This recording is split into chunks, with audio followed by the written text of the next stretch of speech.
And now, WTOE Radio Live, brought to you by ThroughOurEyes.org.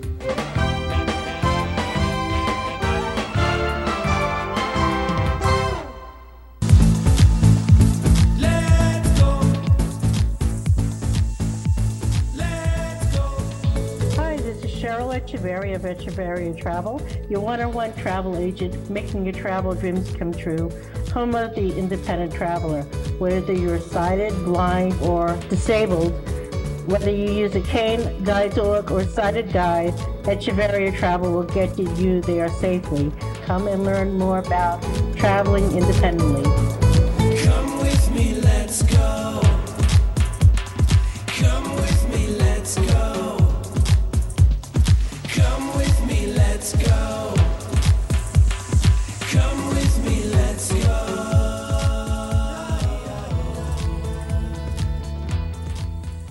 Hello, it's Cheryl Echeverria of the Echeverria Travel Show. How is everybody? We were off for the month of July, and it was a very exciting month, and we'll be talking about that all tonight.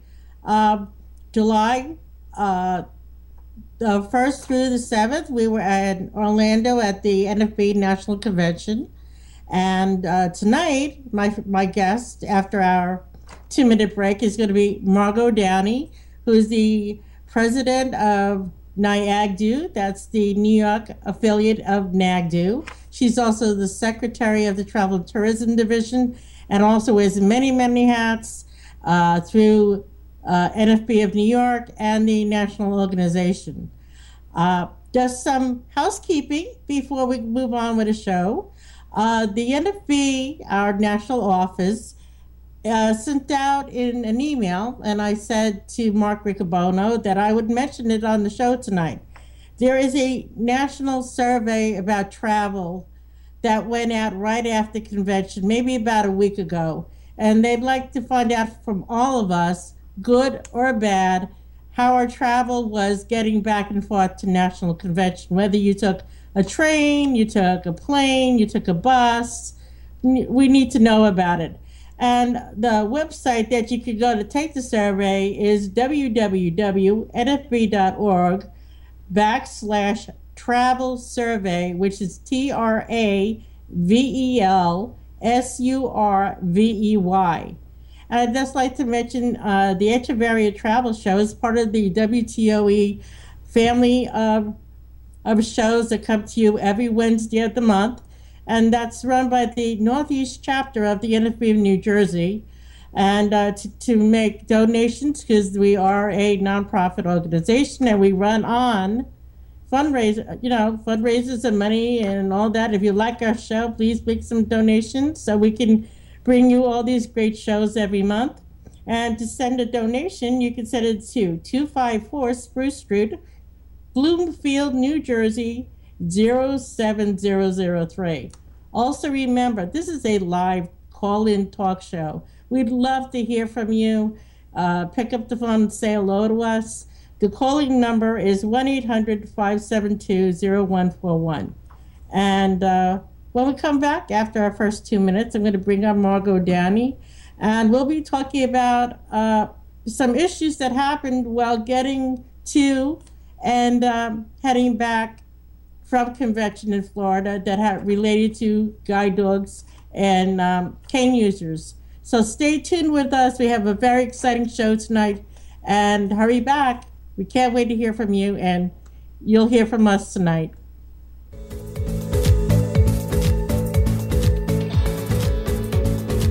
Don't go anywhere. There'll be more show right after these messages.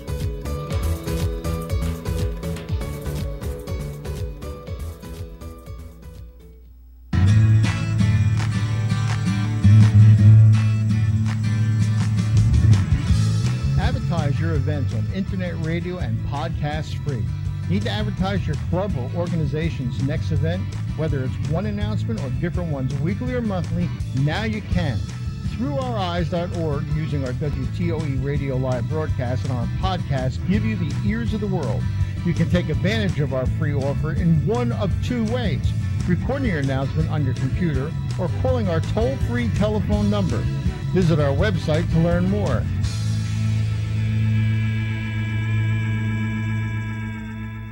How would you feel if your children went to school and weren't taught to read? What would the future hold for them? Today, a mere 10% of blind children are taught to read Braille. Literacy is a basic right, and with it, a blind person can become just about anything.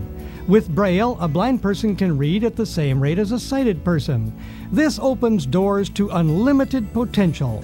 Learning to read Braille is the key to success. Without it, a blind child doesn't have a chance. For more information on Braille literacy and blindness, please visit our website at www.nfb.org or contact me, Mark Maurer, President, National Federation of the Blind, 1800 Johnson Street, Baltimore, Maryland, 21230, or call us at 410-659-9314. The National Federation of the Blind. We are the voice of the nation's blind. The East Valley chapter of the National Federation of the Blind of Arizona holds its monthly meeting the third Saturday of each month at 1025 North Country Club in Mesa. For more information, contact Mark Felice at 480-890-8943. Email FELIZFAMILY5@msn.com. Come with me, let's go.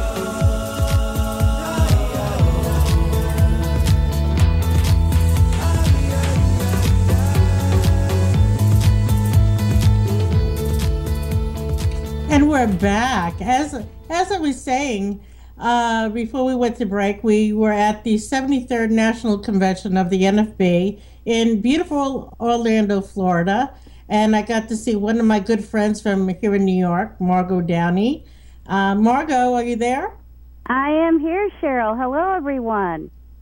And I'm so glad you were able to come on the show tonight. I'm very happy about that. I've been trying to get Margot to come on for a while now. Margot wears many hats within the NFB, and what I like to do, Margot, with my guests is to have our audience know about who Margot Downey is. So I'd like for you to take, a minute or two and explain, how long you've been with the NFB, what divisions, what do you do within up in Buffalo and all that. So let's hear a little bit about yourself tonight. Okay, well, I live in Buffalo, New York. I'm originally from Texas. I've been in NFB since 1979. That was a long time ago. My first convention was in Miami, Florida. And I served as secretary of the Louisiana affiliate for a little while. And I've been in NFB in various cities. The latest, of course, being Buffalo, New York. I'm in the National Federation of the Blind of New York Buffalo chapter.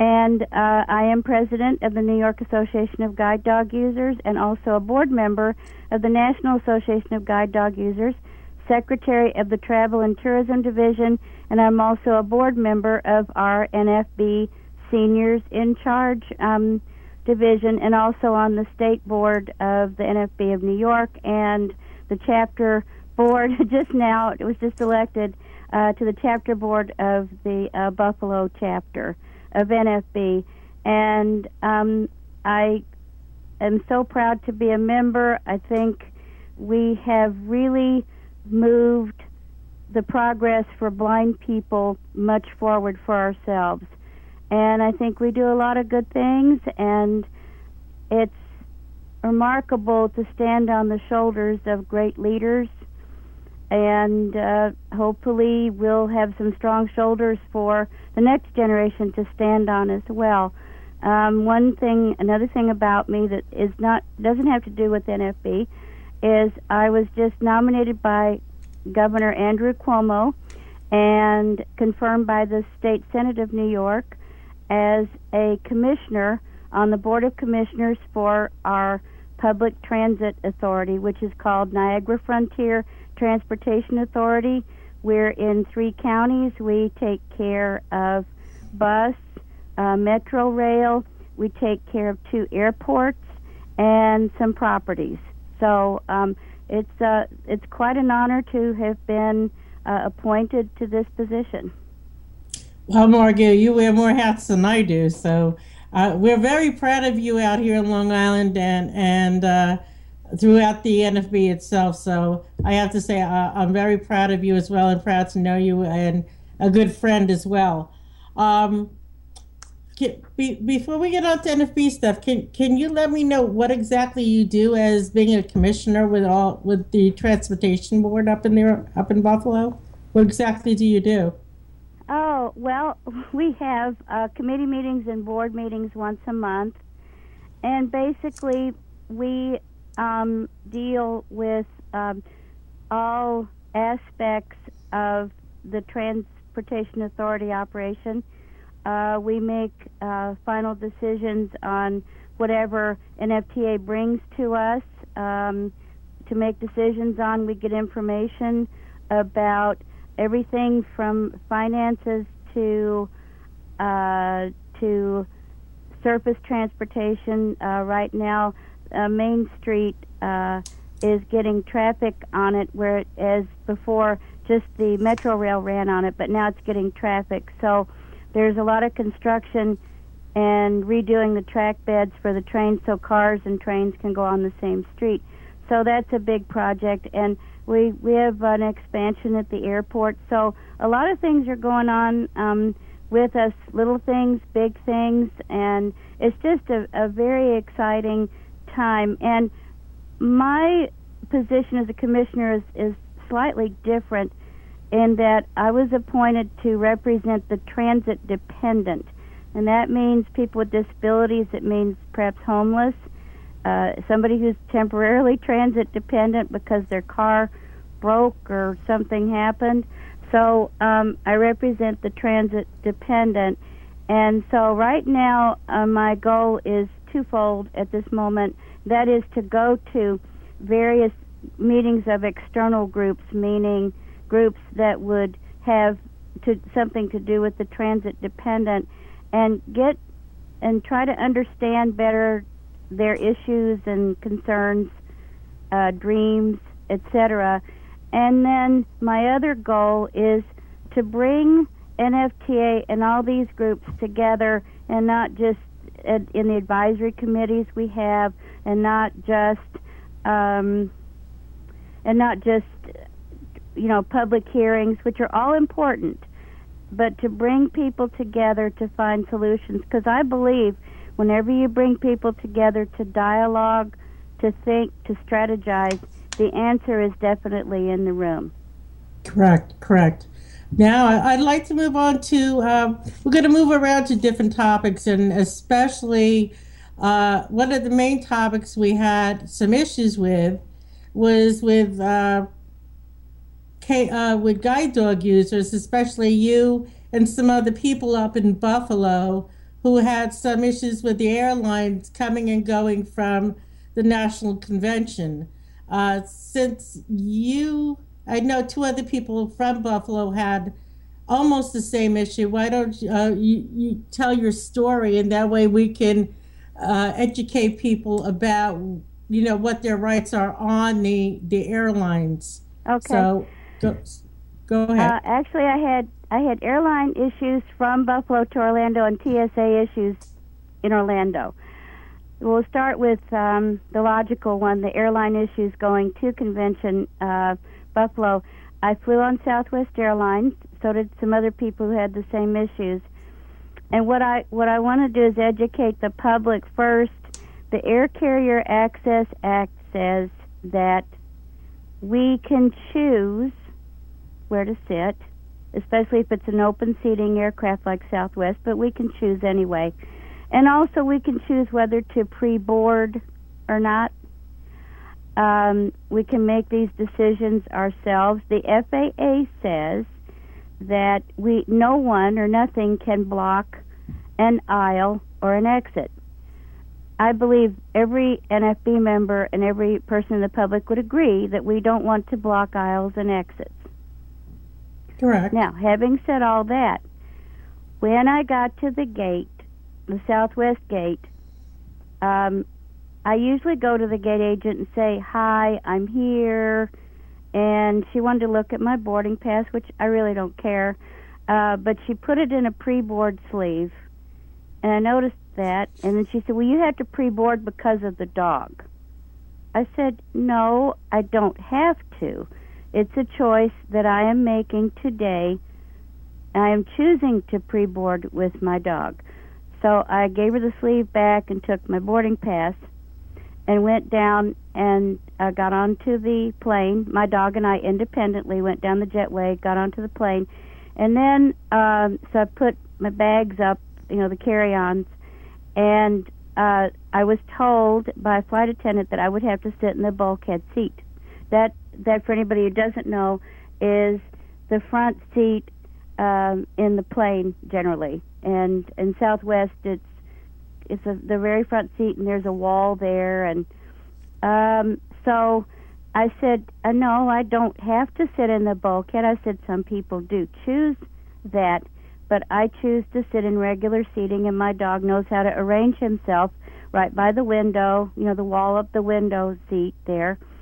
And so I just said, excuse me, and took my dog back there, and we went in, sat in the window seat. He arranged himself. He was not blocking anybody. Neither was I. Neither were my bags.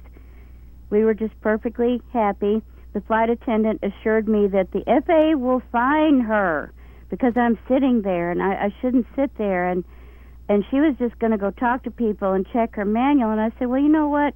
I tell you what. I said, go get a copy of the Air Carrier Access Act. Come back and read it to us. So she went off somewhere, and I guess talked to people, was gone quite a while. The plane was delayed. She came back, sat down, not by me, but in the aisle seat.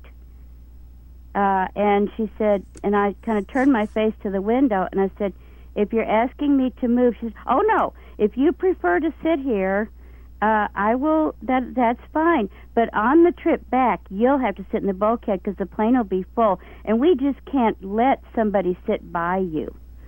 And I admit that I got a little bit upset and was rather inappropriate. I said, well, I do bathe daily, but which was kind of inappropriate, but okay. But I said I don't have to sit in the bulkhead in any case unless I choose to sit there. And she said, we'll have a copy of the manual for you on your return. I said, oh, no. I said, while I'm playing in Orlando and at convention, I said, I'll have plenty of time to call the Department of Transportation and talk to them and file a complaint against you. And I'll also have time to call Southwest, and we're going to try to get this settled. So anyway, I sat where I sat. Nobody sat by me. Nobody was permitted to. There was a guy in the aisle who informed the flight attendants that if he ever flew Southwest again and saw somebody treated as badly as I was, that he would say something to somebody. So, and he's head of the architecture school or something at UB, at University of Buffalo. But anyway, so I got off the plane and went, did my thing. And the next day, this was on a Sunday, so the next day I called Department of Transportation, talked to them. They said that I was right. And I said, well, I'm going to file a complaint when I get home with you. But I said, I need a short-term solution for me and my friends who have also had trouble with Southwest, coming to Orlando. And I said, so I need a short-term solution. So he called Southwest, contacted them. Their chief complaint resolution officer called me, and we had a discussion. At first it was a rather faltering, not very communicative discussion, but it got better. She understood what happened. I understood what she was trying to say. And she sent out a report that said, the only thing they don't want is people and things to block aisles and exits. Mm-hmm. So I did get a $150 travel voucher from Southwest, but I did tell her, I said, now, you know what? I said, you can retract this if you'd like, because I appreciate the voucher, but I'm still going to file the Department of Transportation complaint because they need it in their database. So she still gave me the voucher. She understood. And all of us that I know of had a wonderful trip back on Southwest. Nothing was said to us. We made our choices as to how to conduct ourselves. The dogs conducted themselves very well. By the way, coming back, in my row, we had 3 humans and 2 dogs, and it was regular coach seating. And I want to emphasize that. And we all did quite well. All 5 of us slept on the way back.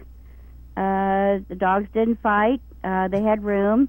My dog's head was on the other dog, and they were both sleeping. Mm-hmm. And so it turned out just fine. In Orlando, I had a TSA officer with me. She didn't offer me the private screening. She started to pat down right in the middle of the area, and we kind of got over that issue. And then she forgot to search my dog, and I had to remind her to do that. And so I filed a complaint against with TSA, and the person in Orlando, the head of TSA there, called me and said that the employee was reinstructed and disciplined. So that was fine too. But it was, when we have these issues, we just have to know what we're doing, know what we're talking about, and just stick to it. Well, Margot, that's great that you brought that up with guide dogs. Normal, and in general, I have to say, I've had, now, where I fly out of Islip, New York, and I take Southwest all the time, and not everybody's going to have issues with Southwest, but please, people, if you have a guide dog, or if, in this case that I'm going to bring up, if you're a cane user, there are certain rules that, yes, you do have to follow when you're traveling on any airlines. Yes, with your dog or with your cane, you cannot have anything blocking the aisles. People that are cane users, we did have somebody from Iowa who I happened to have booked their airfare to and from Orlando, and they took United Airlines, and I told him what to do to complain to the Department of Transportation and to United and all that. And I also sent it down to National as well, that people that are traveling with canes, you are allowed. Now, I know some people that use their straight canes do keep their cane beside them between the window and the chair you're sitting, or they'll put it lengthwise underneath the seat. But if you don't do that, you do, like I said, you do have a right to keep your cane with you. But this gentleman had his cane taken away from him because the same thing, they had an uneducated flight attendant who insisted that he put his cane above in the area where you put, of course, your carry-on luggage. And he's flown many times. He said, no, I'm going to keep my cane by my chair here. I'm putting it by the window. I'm a very well trained person. And they put it away. And then they also moved his seat because he was sitting in an emergency exit row. Now, for the time being, it does say with the Aircraft Carriers Act and the FAA that if you're deaf and if you're blind, they will ask you to change your seat because of your disability. But Marco and I both know that in the past there have been some simulations done where they have taken, at least I know, blind people and have done, shut off the lights on the plane and done emergency evacuations and stuff. And because us being blind, we're used to being in the dark anyway and stayed calmer and follow the directions a lot better than some of the sighted people on that. Unfortunately, the laws haven't caught up with certain things yet, but we all have to know what our rights are and try to be patient and but you have to put your foot down as well. If you know you're right, like Margot knew what she was talking about, do not back down, because as soon as you back down, I'm not going to put out there that you're representing millions of other blind people traveling. I don't want to give everybody, the mother's guilt here. But, if you know your rights, stick to them, because, it's better for you in the future. Maybe the flight attendant may learn something that they didn't learn before, wasn't trained properly. So remember, be patient, educate, advocate, and try to stay as calm as possible, not, get upset. I mean, yes, people get upset, and, that's part of nature for anybody, and you have a right to get upset, but let's just remember to stay calm and everything else. What I normally do is, and not everybody's going to take my advice, it's just some advice. If you know you're going to be traveling on a plane, and this is for a cane user, not for a guide dog user, there are the long, straight canes that don't fold up.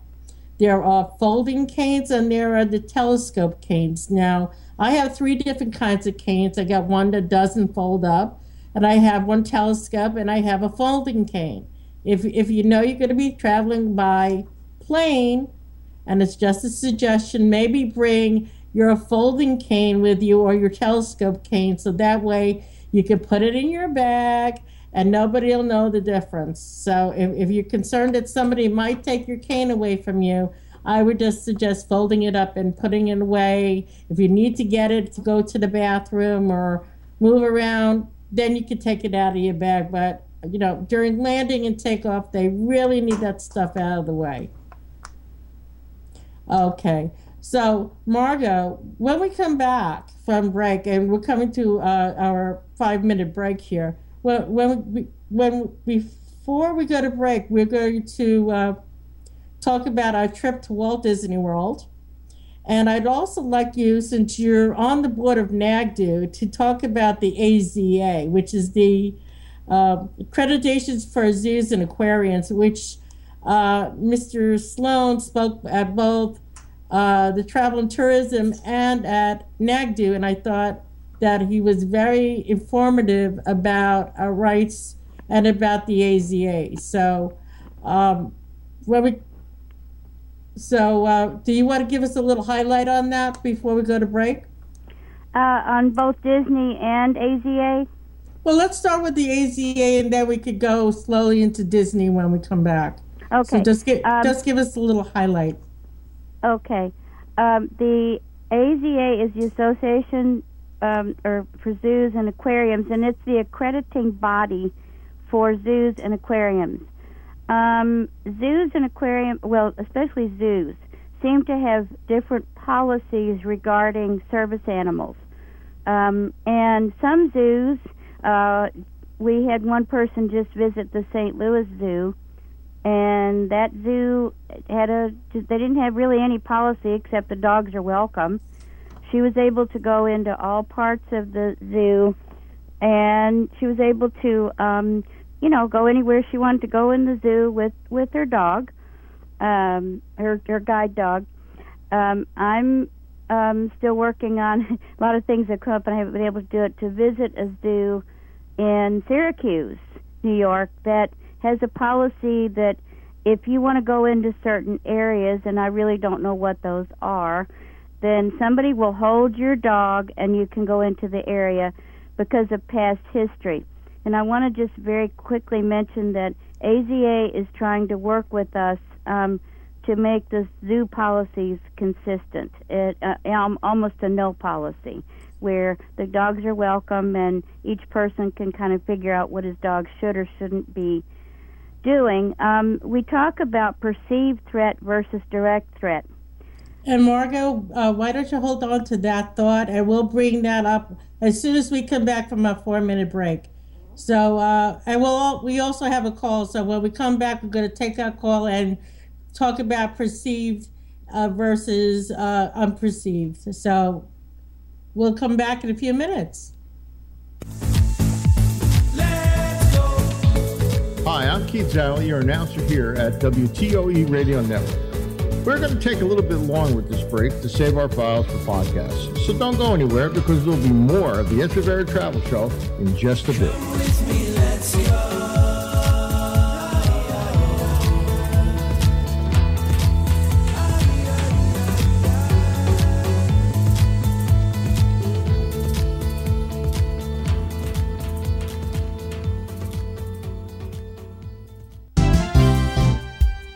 Hi, this is Kathy Gabrey.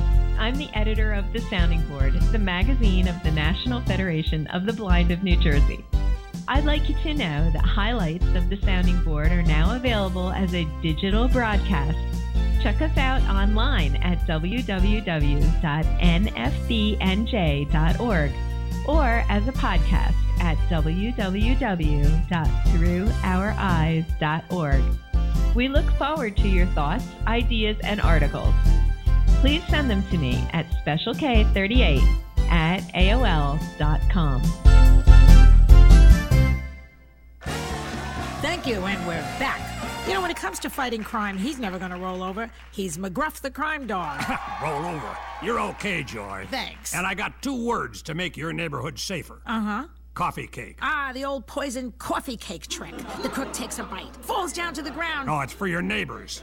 You want to poison your neighbors? No, never. Oh, thank goodness. No, for 25 years, I've been giving tips about preventing crime. One of them is to invite people over for a cup of coffee and share the problems you see on your street and what to do about them. That's great. You can invite your local police officer to help, too. You know, I hear they're very fond of donuts. Oh, that's just a myth. Oh, well, I'd come to your doghouse for coffee cake in a safer neighborhood. Now you're talking. You can cut down on crime by not just locking your door, but opening up to your neighbors. Still, a 10-pound bundt cake dropped on a bad guy's foot could help. It couldn't hurt. And going to weprevent.org for other tips could help, too. A message from the U.S. Department of Justice, Crime Prevention Coalition of America, National Crime Prevention Council, and the Ad Council. Statistics say that 4 out of 10 high school students will drop out of high school. But sometimes the difference between dropping out and finishing is a boost. I just try to motivate my friends as much as I can. Just get done with that credit. Just get that thing. If you don't have anybody while you're in school, then there's not really a way to get through it. I had a very good friend who was thinking about dropping out completely, and I just talked to him about it, told him that it was a stupid idea for him to do that. You know, he's gone so far, and he's only got a year left. There's one girl named Maria. She just told me to get my things straight. She told me if I ever needed anything that she'll be right there. Even my friends that have dropped out tell me, oh, stay in school. It's not easy to leave it. You think it's the best thing, but then when you've done it, you realize that it wasn't. 10 real-life at-risk students are filming their year, so you can see what it's really like trying to get through high school. Go to boostup.org to see their stories and give someone you know a boost so they can finish. High school is hard. Graduating is harder. Brought to you by the U.S. Army and the Ad Council. Hey, Jack, you got a sec?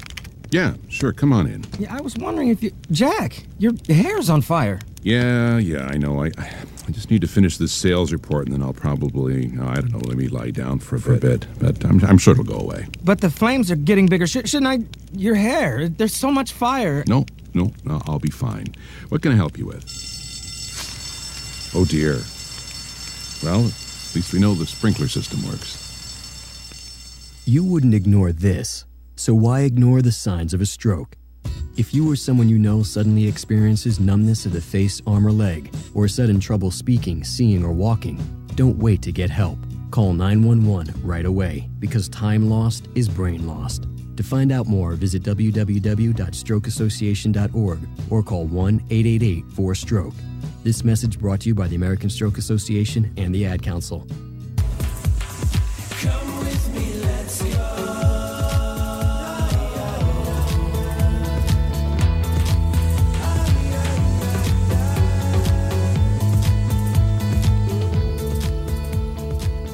And welcome back to the Echeverria Travel Show on the WTOE Radio Network. I just want to give some housekeeping before we move on to our guest caller and our guest, Margot Downey. We are a live show, so our phone number is 1-888-572-0141. I'm Cheryl Echeverria. I own Echeverria Travel, and that's spelled ECHEVARRIA Travel. And our number is 631-456-5394. And I'm a full-service travel agent, so we offer everything from pole to pole and everywhere in between. So, Margot, we have the president of the National Association of Guide Dog Users on the phone, Mr. Marion Guizdala. Marion, are you there? I am here. Are Hello, you there? Marion. Thank you for calling in tonight. Well, it's my pleasure. I've been enjoying listening to the show, and Margot does a great job at advocating for herself and is a good role model for others to follow. Yes, she is. Any other advice you could give us of anything we have missed or anything from what we've been talking about so far? I can't think of anything I would add.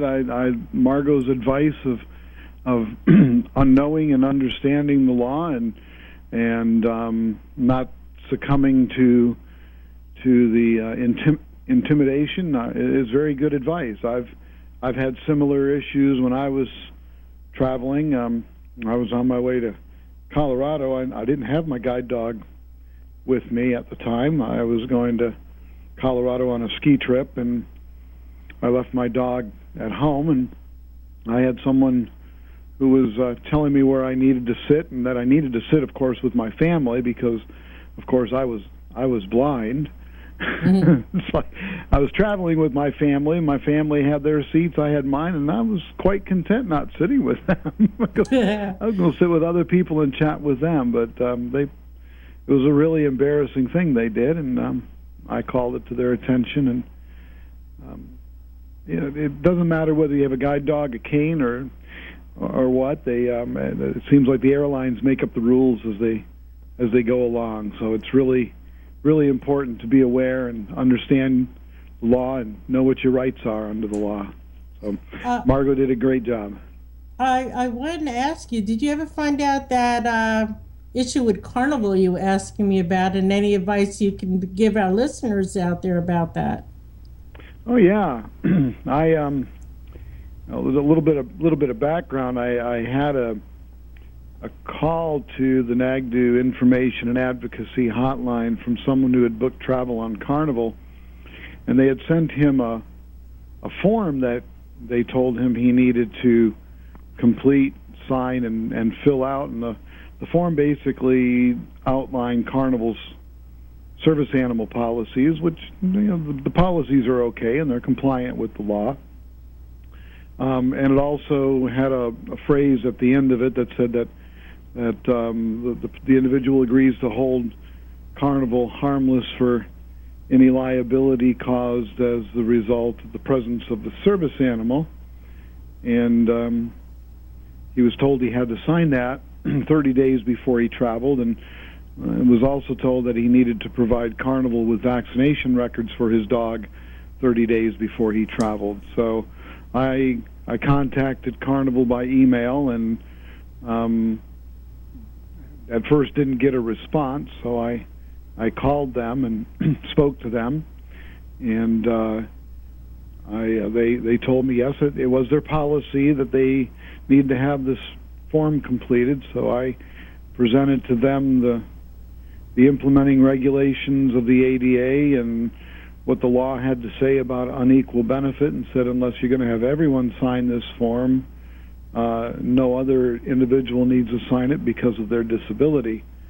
And they said they would check with their legal department on that, and then we took up the issue of vaccinations, and they said, well, we need to have the vaccinations 30 days prior to traveling, because we go to ports of call that require vaccinations. I said, yes, but the ports of call require the vaccinations 48 hours before traveling, and there's no need for you to get vaccination records. You cannot require them as a precondition for travel. So I did get replies back to those two issues, and they admitted that their policy was incorrect, and that they were going to change the policy. So now we need to see if they're really going to do that. So if we hear of anybody who's booking travel on Carnival Cruise Lines and has a service animal, we want to know whether or not Carnival got the message or not. Now, Marion, since you're the president of the National Association of Guide Dog Users, or NAGDU, would you like to give out the hotline number? Sure. I'm always wanting to give out the hotline number far and wide. It is 888-NAGDU, N-A-G-D-U 411, which is 888-624-3841. The extra one is just, an extra one. Oh, and by Great. the way, Cheryl, we got 16 followers now on our Twitter page. How are you doing? I don't know how much more. See, we have a little bit of a competition going on, and what is going on is that both NAGDU and the Travel and Tourism Division now have Twitter pages, and we're trying to compete against each other to see who would get the more followers. And in the first day, NAGDU has 15 followers, and we've had 16 Twitter now. Oh, excuse Come me, on, 16 now. And we've had ours for a couple of months, and we're only at 26.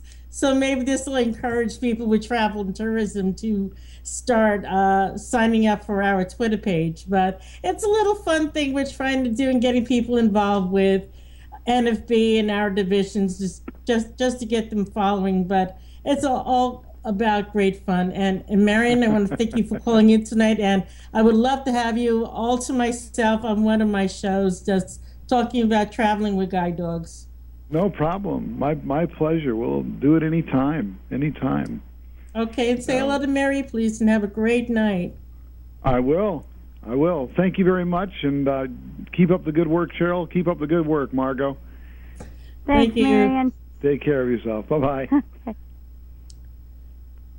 Marion's funny. I really like Marion Guizdala, and he's out of Tampa, Florida. He's with the NFB of Florida and the Tampa chapter down there. Margot, before we went to break, you were talking about perceived and I guess assumed or perceived threat. Can you go a little bit into that? Right. The ADA, the Americans with Disabilities Act, says that allergies and fear are not reasons to keep a dog off of a conveyance or out of a public accommodation, out of a restaurant, what have you. So perceived threat, we were talking about zoos.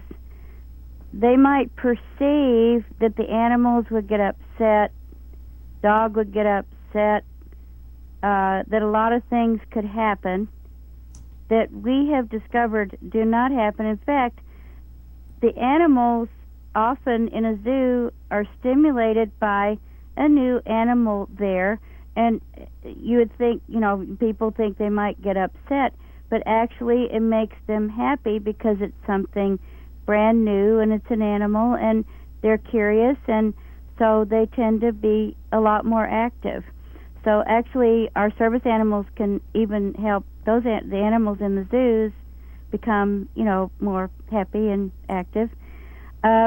So past history is also not a reason to keep a guide dog out of certain areas of a zoo.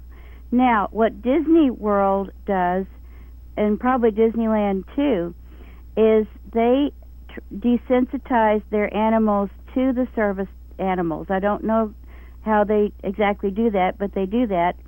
And also, they might, in their website, they don't exclude people from certain areas like aviaries and the big cats and all, but they mention that you might want to consider whether you'd want to take your dog into those areas, but they don't tell you you can't. Correct. And at what point, Margot, first of all, I want to let you know, Lenny is showing a picture of Arrow, so I don't see it myself, but when somebody is looking at the show tonight or on YouTube, when we see the recording of it, they'll see the picture of Arrow. And just going back a step or two, a couple of years ago, Nelson's Job had its annual picnic at the Bronx Zoo. And when you were saying about how it stimulates the other animals in the zoo and make them happy, we went into the monkey house with Max, and we were, it's an enclosed monkey house, and the monkeys are behind a window. And there was one monkey that Nelson kept saying, the monkey kept banging on the window because it was so excited to see Max that, in fact, when you go from one exhibit to the other, there's a wall there. So the monkeys don't get into the other rooms with the other monkeys. I guess that's to keep them separated. And the other monkey kept banging on the other wall because he wanted to go into the other room.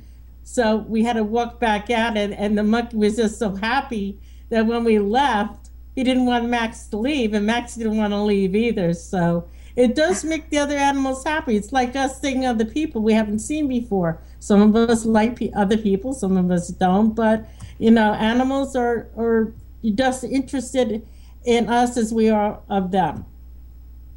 But we were starting to talk about Disney, and as being part of the Travel and Tourism Division, and Margot is the secretary of our division.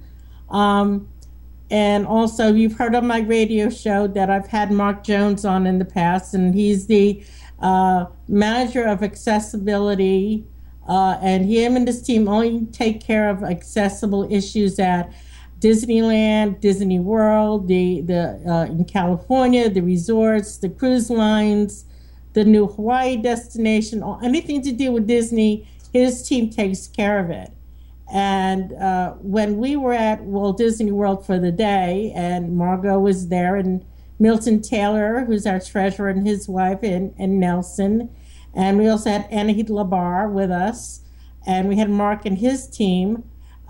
We took a day at Walt Disney World, and we tried their new, it's not exactly new, it's about 5-10 years old, and it's called the Wayfinder, and it's used by people that are blind or deaf, and it's about the size of a big cell phone, and it has all different shaped buttons on it, but it worked. It was very amazing to me. I had actually tried it about 2 years ago, and it was your first time using it. So since I already know what it was like, why don't you give your experience of using the Wayfinder when we were in Walt Disney World?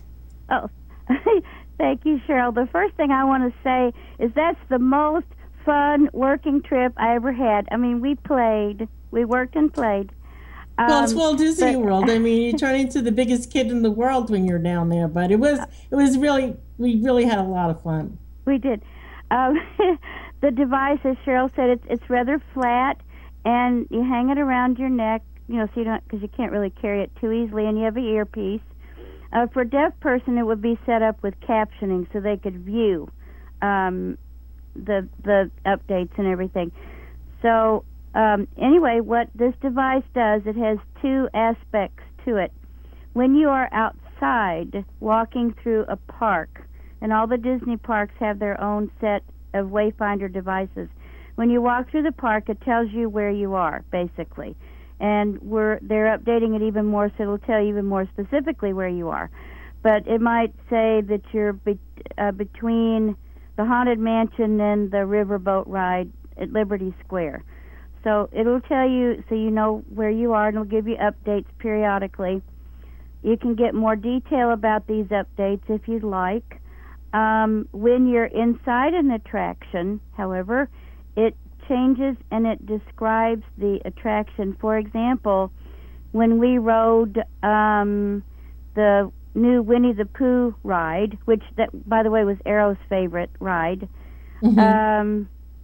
it described the gopher popping up and the gopher spitting water at us, and it told us that we were bouncing through. Of course, we could feel it, but it told us we were bouncing through the woods with Tigger on his long legs, and it just gave all kinds of descriptions so that you understood what the woods looked like and the characters looked like, and of course you saw Pooh with the honey jar and all those things.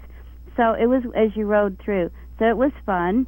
And we also rode the Under the Sea Little Mermaid movie ride, and the dogs didn't even mind going under the sea, slipping backwards under the sea. We also rode the Haunted Mansion, and I don't know about Max, but Arrow did not mind when the ghost, that wanted to come home with us, came and sat in our carriage with us. He didn't even seem to mind the heads popping out of the organ and all the crazy stuff going on. So we rode those things, and the descriptions were given as to what was happening, and that really made it really even more worthwhile. I mean, there were sounds in the rides and music outside and all that kind of thing, but it just made it, it made it what Disney wanted us to know.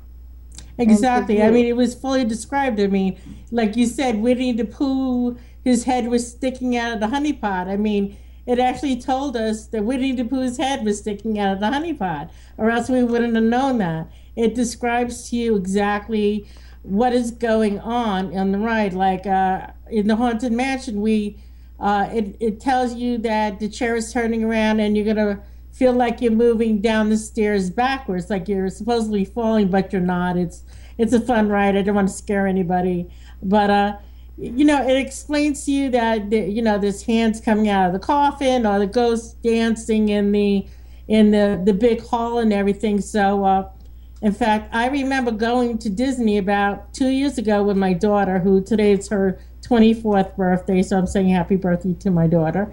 We went to Walt Disney World in 2011, and it was the first time I used that since losing my vision. And we went on It's a Small World ride, and I started crying. And my daughter's like, well, what are you crying for? I said, it's the first time coming back to Disney since I lost my vision that I can enjoy the rides again, because it's describing to me what I used to be able to see, and now I can see in my ears that they got it right. They're describing it correctly, and it made me feel so good that somebody can enjoy this, and somebody that's blind, that's never been to Disney.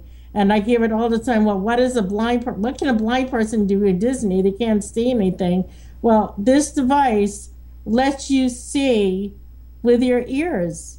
It tells you exactly. I mean, like Margaret was saying, there's certain, if you want to know more, like, okay, there are bathrooms in the area, or the restaurants have American food or Italian food or something. They don't have it yet where it's giving you, okay, it's 100 feet to the castle, and in this restaurant you can get hamburgers and the price and all that. They're working on it. But to have something like this available to people that are blind and also deaf is wonderful. Plus, when you go to each one of the parks, first of all, just a little bit of advice. When you go to each one of the parks and you get your ticket, go straight to the guest services, and you're going to get these wayfinders. And it's $25 each to rent, but you get your money back. They just don't want you walking off with it, basically. That's what the $25 is for. Also, make sure they're setting it up correctly. I've had people tell me, well, we've had it and it only didn't work properly. A little bit of advice: sit there for 2 or 3 minutes inside of guest services. Make sure you understand how you're using it. Make sure the guest services person is teaching you how to do it the right way. If they're not, get somebody else, because you're paying to use this. You paid a lot of money to get into Walt Disney World, and it's great. There are people out there listening to us and getting it done right. Couple other things when we with the Travel and Tourism Division, as you know, our very first trip is coming up in October 9th through the 13th. Unfortunately or fortunately, we are not taking any more people. The last day was July 12th to make payments, and we have 27 people going. So Margot will go to raise a lot of money for our division. And for those that are interested, membership is opened anytime, $10 a year. Whether you're with the NFB or not, you can join the Travel and Tourism Division. You can get in touch with me at 631-456-5394, or we have our email at info@nfbtravel.org. We're having our very first teleconference meeting September 30th, and one of the first things we're going to be discussing is our trip for 2014. So we're going to do a trip every year with our division, since we're travel and tourism. We want to hear where our members want to go.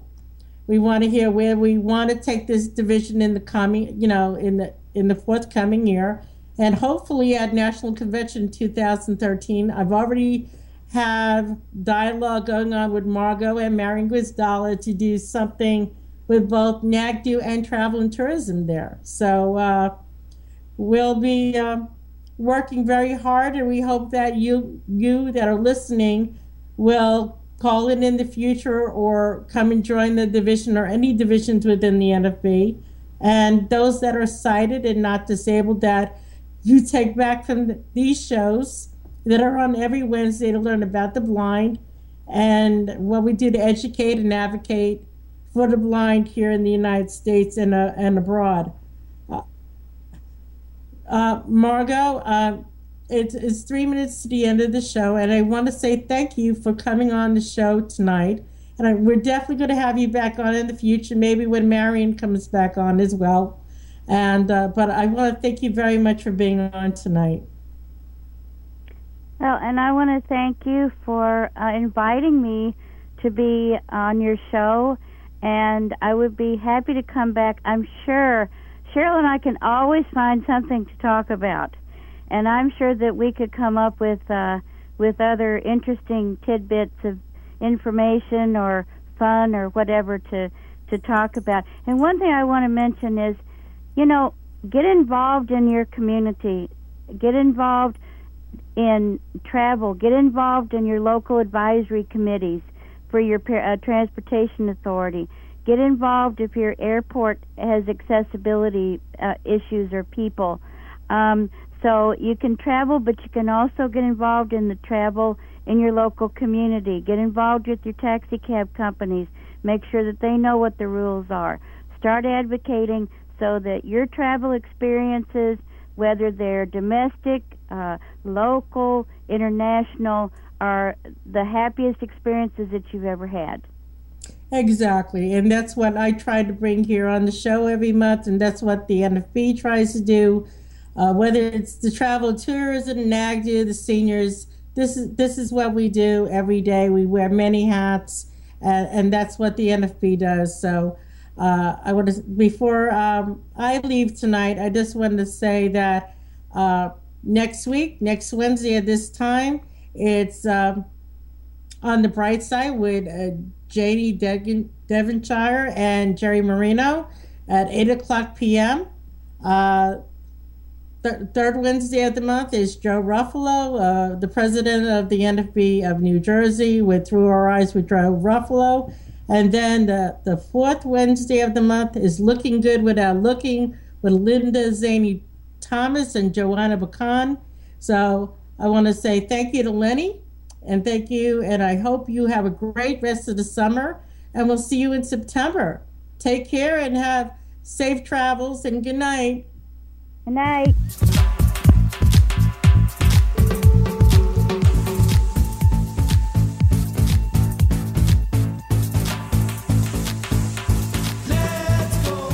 The Echeverria Travel Show is brought to you by Echeverria Travel, home of the independent traveler since 2009, specializing in worldwide destinations for the blind community. For more information on Echeverria Travel, call Cheryl at 631-456-5394 or email her at reservations@echeverriatravel.com. All words, ideas, and contents expressed on this show are those of Cheryl Echeverria and not necessarily those of the National Federation of the Blind, the Northeast New Jersey chapter, or the WTOE Internet Radio Network. Until next time, I'm Keith Zally. Cruise like a Norwegian. Hi, this is Joe Ruffalo at WTOE Radio. If you'd like to know more about our state affiliate, the National Federation of the Blind, you may call myself at 973-743-0075. We're here to help you. Hi, I'm Keith Zally, your announcer here at ThroughOurEyes.org. I'd like to ask all our listeners who have not yet registered at Through Our Eyes to consider doing so. Registering helps us ascertain whom our listeners are, where they come from, if they are blind or visually impaired, as well as other important information which helps us guide us in providing programming that will meet our visitors' needs. I urge all our listeners to register today. It's free and only takes a minute to complete the process. Please read our privacy policy so you can be assured that the information you provide stays with us and only us, and you'll never get any unwanted emails. Are you stuck in front of your computer listening to our shows? Well, you may be happy to know that you don't have to be anymore. Hi, this is Keith Zalley, your announcer here at WTOE Radio. Of course, you know we broadcast live on throughouryes.org, but did you know we simulcast on Facebook, Ustream.tv, as well as all of our show's host websites? And now you don't have to be stuck trying to catch your favorite show on your computer. You can listen or even watch our shows live right on your smartphone or iPad. During broadcast nights, just point your phone or iPad browser to our mobile site, m.throughouryes.org, and click on the Listen or Watch Live link. WTOE also offers many smart apps for your iPhone, BlackBerry, Android, Windows Mobile, or Nokia phones, iPads too, all for free. Visit our main site, www.throughouryes.org/appstores.html, and download your free app today.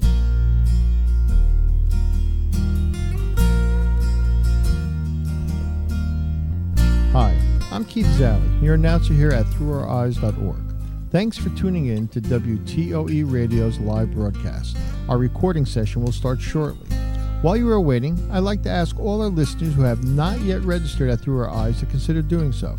Registering helps us ascertain whom our listeners are, where they come from, if they are blind or visually impaired, as well as other important information which helps us guide us in providing programming that will meet our visitors' needs. I urge all our listeners to register today. It's free and only takes a minute to complete the process. Please read our privacy policy so you can be assured that the information you provide stays with us and only us, and you'll never get any unwanted emails. Well, we're almost ready to begin. Since what you are about to listen to is live, after each recording of the show, you'll hear approximately 15 minutes of music. This is the time we are contacting our next guest for the next show. When the show starts, you'll hear it in its entirety. Our recording sessions usually comprise 3 separate shows, each about 15 to 20 minutes in length, with approximately 15 minutes between each session. So once again, thanks for listening to WTOE Radio Live. Our recording session will start momentarily. I'm Keith Zalley.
Welcome to Stepping Forward, an engaging, no-nonsense approach to life's problems with your host, licensed clinical psychologist, Tamara White. Let Tamara's keen wit and straightforward delivery help make sense out of life's complex issues such as child rearing, sex education in adulthood, dealing with the elderly, and so much more. Tamara will inspire, motivate, and amuse you while dealing with real-world scenarios. And now, here's Tamara.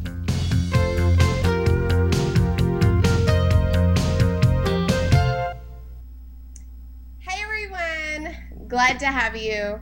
I know the last time that we talked, we had a bad connection, and I didn't get to share everything that I wanted to. So we've had a couple of months over the summer. I hope that you all have enjoyed your summer. I've enjoyed mine. I have a little bit of a sunburn and scabby skin and all this good stuff, but we're going to talk about that later because, you know, I'm going to share how terrible things have happened to me. So tonight I have with me Diane Cammarata. If you guys remember her, I'm sure you do, from the not last month, but a couple of months prior and then before.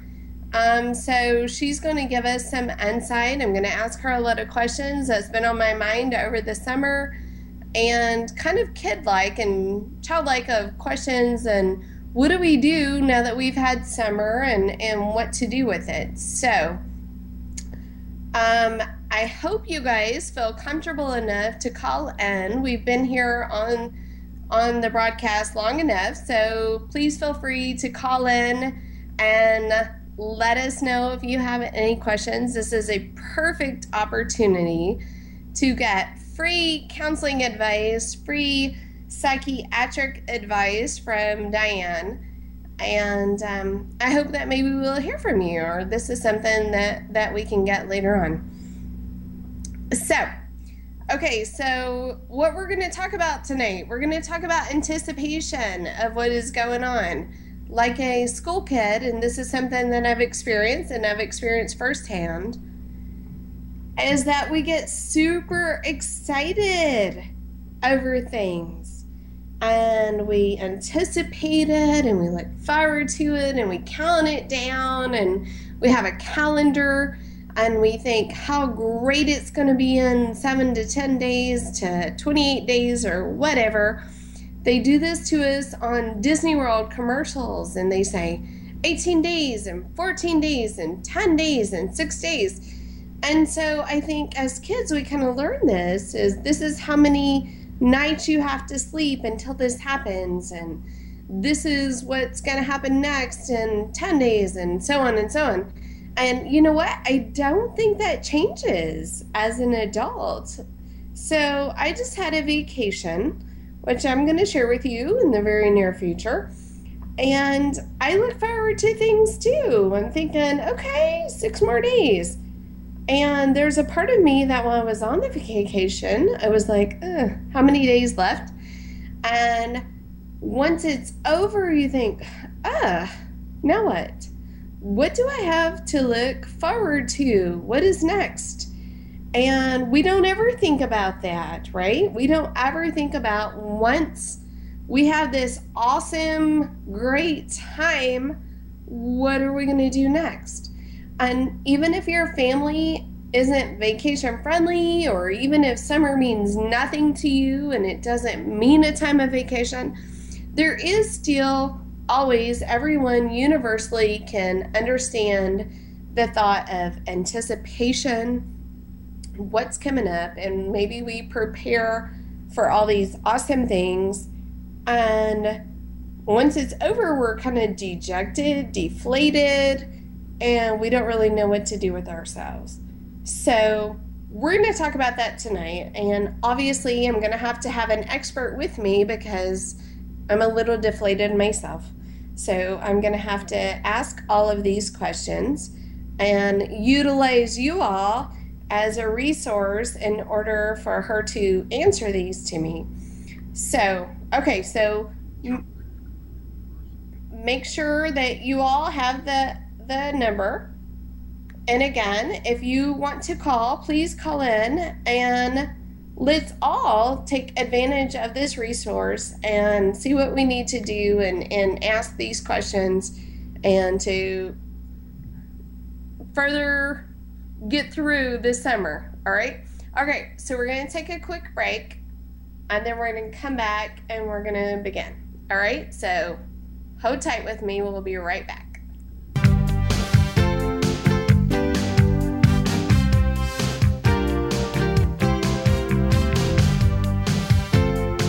Stay right where you are. Tamara will be right back.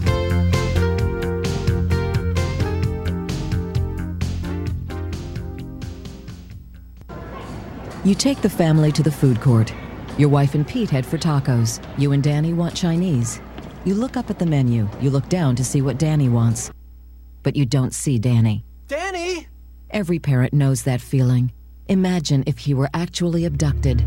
To receive free Amber Alerts on your cell phone, go to wirelessamberalerts.org. A child is calling for help. Brought to you by the Wireless Foundation, the National Center for Missing and Exploited Children, and the Ad Council. Mommy, you sure take the time and do a lot just to keep me safe.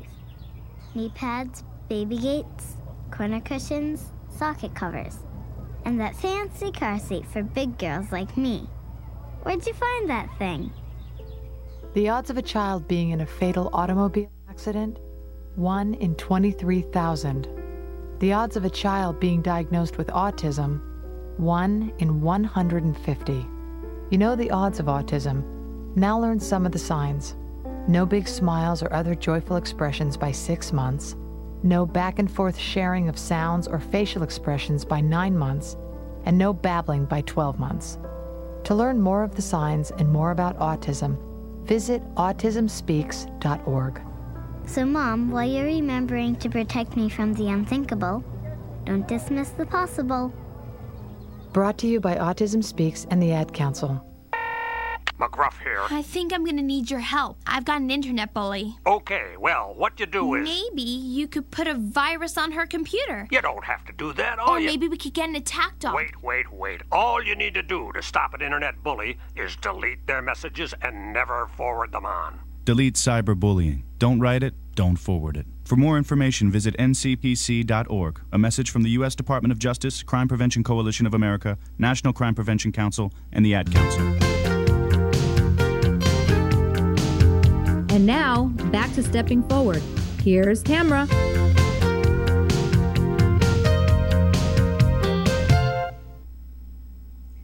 Okay. Even these commercials are perfect for what we're going to talk about tonight. We're going to talk about everyday situations, everyday life, what it feels like to look forward to something, to miss it, to lose it, even to go through it and then not to have it anymore. So, all right, so I have a little bit of a slideshow that I would like for you to see. And this is what I am kind of in my everyday practice seeing as a typical American vacation. So I think we're going to show that. That's us being happy. Looking forward to something.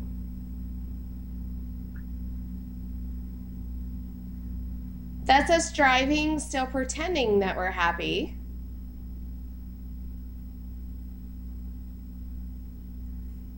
I swear I saw Santa Claus. I swear I saw Santa Claus. He was super happy.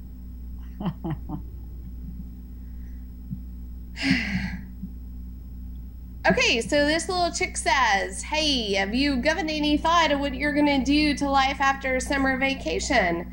Because as a kid, right, that's the only thing that they think about is what you're going to do for the summer. Even our teachers, I have children, y'all know, and they go back to school and they say, hey, what did they do? What did you do for your vacation? Which took all of 4 days.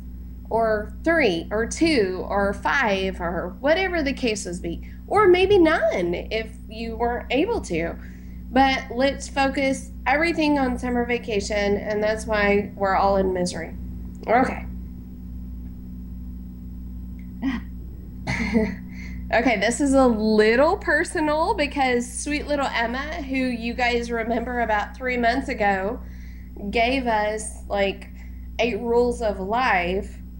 She had a birthday during summer vacation and she won a freaking golden ticket in Chuck E. Cheese. Can life be better than that? So that's what it looks like to be ecstatic and happy. Let's pretend you won the lottery. This is probably what you would look like if you were 6. That's all I got.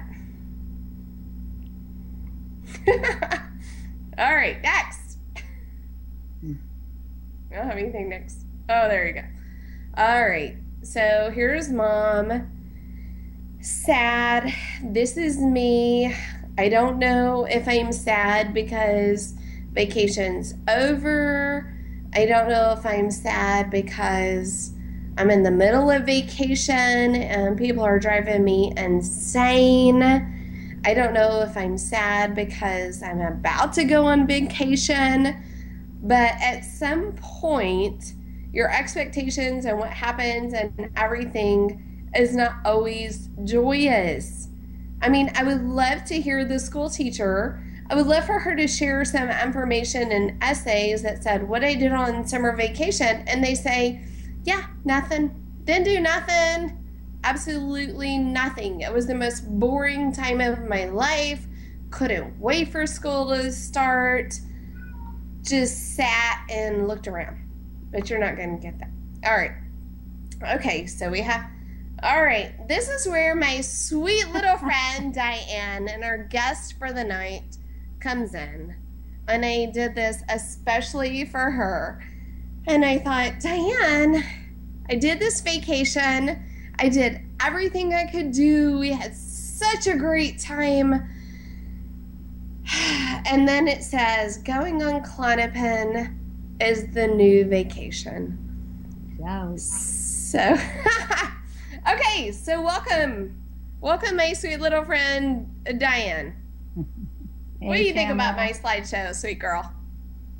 Very interesting. A little realistic and a little fantastical, but I get the drift. And I understand how you could be, and others can be, very stressed out at this time of year, anticipating the end of summer, the return of school, the return of work, vacations being done and almost forgotten. It's so funny.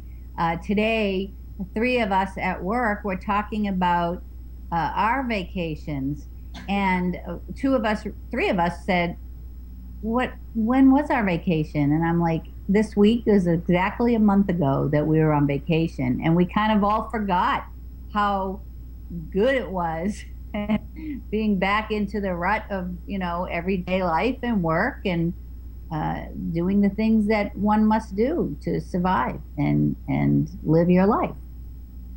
So, do you think that everything that I just showed, do you think that's cynical and a little jaded? Or do you seriously feel that, I mean, I guess I kind of set you up for that, but I feel that this is pretty much what everyone is like. What are your thoughts on that? I mean, I have kids, and you know that these are the conversations that they have is, how was your summer? And kids are supposed to highlight the major thing of 4 or 5 days, when in reality they had 90 days, and 82 of them were kind of boring. Yeah, I don't think it's so cynical. When you're going through it, the sad mom, of course, all those earlier pictures are quite humorous. You have Santa on the beach, and, what else would he be doing when he's not flying around the universe in the winter? Of course, he'll be on the beach. Why? Well, would he want to stay in the North Pole all year long? Of course not. But he was hanging with me. He's hanging with you. Yeah. Okay. So, no, I think that, they say many truths are said in jest, and though they're quite comical, I think there is some truth there. People do tend to get a little anxious, a lot anxious, and sad, it's almost like anticlimactic. You plan for the vacation and everybody's looking forward to it, and you go and you have a great time, and maybe you even miss home. Isn't that the point of a vacation? You get away from work and home only to find that you're really missing home. And and I think that's part of what a vacation is about. It's about renewal and really learning, what's important and what we should be appreciating. So then, okay, vacation is over, you come home, and then there's anxiety because you have to get back to your routine. And, when you have the whole summer off, as kids do from school, unless they're going to summer school. And as most teachers have the summer off, I usually recommend that minimum 2 weeks prior to their resuming the regular schedule for the fall, that they actually structure their time as if they were already back to their regular schedule. That way, it's a smoother transition. 2 weeks before, things start to get a little hectic, and that's when moms and teachers and whoever this applies to should start to get back on a routine as quick as possible, so that when they finally do get back to it, it won't feel as stressful.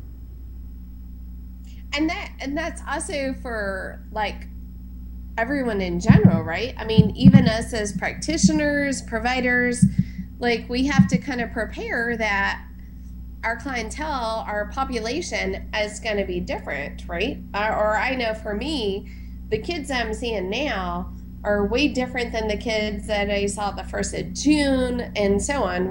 They're trying to restructure their lives. They're trying to get back on track.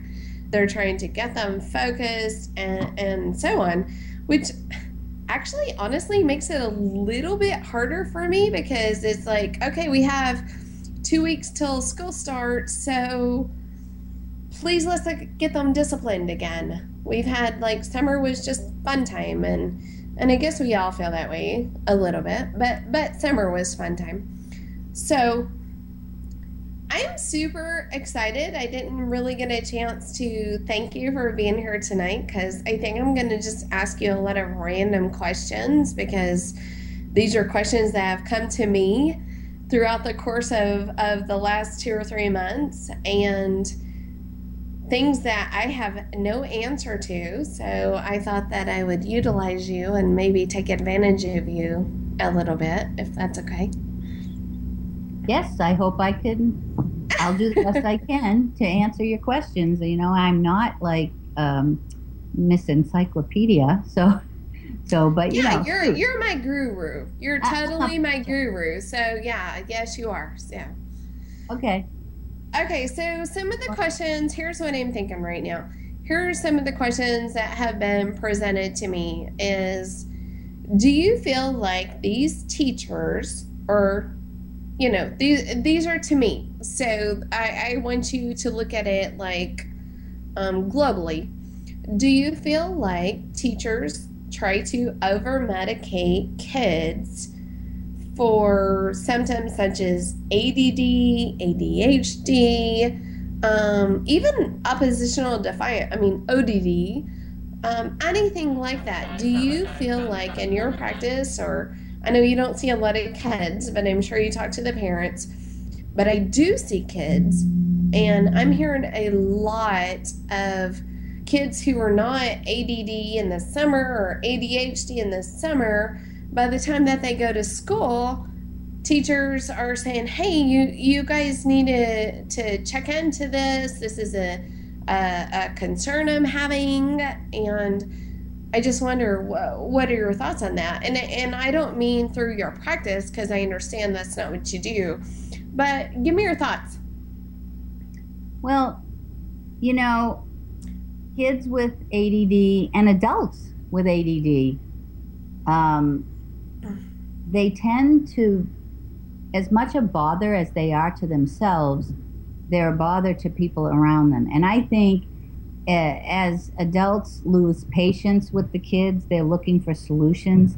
I don't think, teachers can't medicate kids, but they're suggesting to the parents to have the child evaluated, I think, because it's really in the kid's best interest. You have a teacher maybe with 30 kids in her class. Imagine if 15 of them had ADHD untreated. That's challenging. And the poor kids, they just can't function to their optimum. So when they're on treatment, and sometimes we use stimulants, sometimes we don't. There's all kinds of treatments available nowadays. But the child becomes more they gain more self-control. They gain more confidence. Their self-esteem improves. You know, kids with ADD don't know what's happening to them. And they often will have a very low self-esteem because they feel stupid. And it's not about level of intelligence. You know, you could have an A student that is not reaching their potential because they can't focus, they can't concentrate, they can't multitask, they get distracted. They can't sit still. Little girls, they can't stop turning around, they can't stop talking, and that's what they hear the teacher say. Mary, turn around, stop talking. Johnny, sit still, stay in your seat. Well, these kids want to, they can't. They don't have the inner controls to do that because their brain is not cooperating with their body and what they want. So this medication that they get often helps their brain do what they really want to do. And people see differences, you know, in their schoolwork and, like I said, their confidence. Perfect example, I had a patient today who had her son with her, and she said, "Oh, can this medicine cause my son to gain weight?" And I said, "Well, typically not. They're stimulants, and if anything, they're going to decrease the kid's appetite. So we often recommend feed them breakfast, give them a good balanced breakfast, and then give them the medicine because they may not feel like eating much, you know, soon after taking their medicine." But what she had noticed was that at home, because she's not giving her son the medicine through the summer, and a lot of parents will do that. They'll say, "Oh, they only need it for school. They only need it, you know, to get their schoolwork done and behave in school." That's not. I mean, if someone has ADHD, they have ADHD always, in school, out of school, and you're almost doing your child an injustice by taking them off their medication over the summer. Granted, it is a good idea to have an occasional holiday, take a break, a day or two here and there from the medicine if you can. But if they're not functioning properly and they're all over the place and they can't do tasks at home, they can't get their chores done, they're getting into arguments, they're, not following the rules. I mean, all of that is because they don't have that capacity to do that. Their brain won't let them. It's not that they don't want to. So it's often recommended to keep the kid on medication if they're having problems at home. They feel so much better. I can't tell you. I mean, adults alone will come in and say, "This medicine makes me feel normal. I don't feel like I'm on medicine. I feel normal." And sometimes people will say, "What's normal?" And I tell them, whatever that means to you. Normal is relative. So why, if the parent sees how much better they're functioning on the medicine, why would you begrudge your child from being on it? No, I can't come. I mean, I'm smiling because I'm thinking about what you said, because, I see a lot of kids, and a lot of the parents that I see, they say, "Well, they were put on this meds, but over the summer I took them off of it because they only need it at school time." And like I said, I have gotten to the point to where I say, okay, well, there's times that you're going to have to give them medicine and just follow through with it, even if you're having a great time, or even if you're sitting at home, or whatever the case may be. And people will literally confront me and say, "No, that's not true. You don't understand. They only need medicine at this time." And I'm like, okay. So I'll see you back in September whenever your teacher or your child's teacher is saying that we are having a hard time, and so on and so on. Okay, so let's go back to our anticipation, because I'm a little like ADHD in my own mind who says squirrel, and I'm very distracted and what I wanted to talk about. And so here's what I want to say. is I myself, this is why I did those pictures, the slideshow that I did, is I was really excited about taking a vacation with my kids who are 17, 20, and 6. All right. So I'm trying to find something family friendly, inexpensive, all this good stuff, which was for me hard to do. You know, laying out on a beach isn't exactly a 6-year-old's dream. And well, it might be a 20-year-old, a 17-year-old wants to surf anyway. So that just didn't work out. Neither did Disney World. Not that I could afford it, but Disney World is also not a 20 or a 17-year-old's dream. All right. So we finally all kind of came to agree on a regular family outing, just not in our atmosphere. So we did hang out a little bit at a beach. We hung out. We played putt-putt golf. We ate out restaurants that we typically would not do. And so we had a good time. So during all of this, we're thinking, you know what? This is what we're supposed to do. Money, be damned. This is what we're going to do. We're having a good time and so on and so on.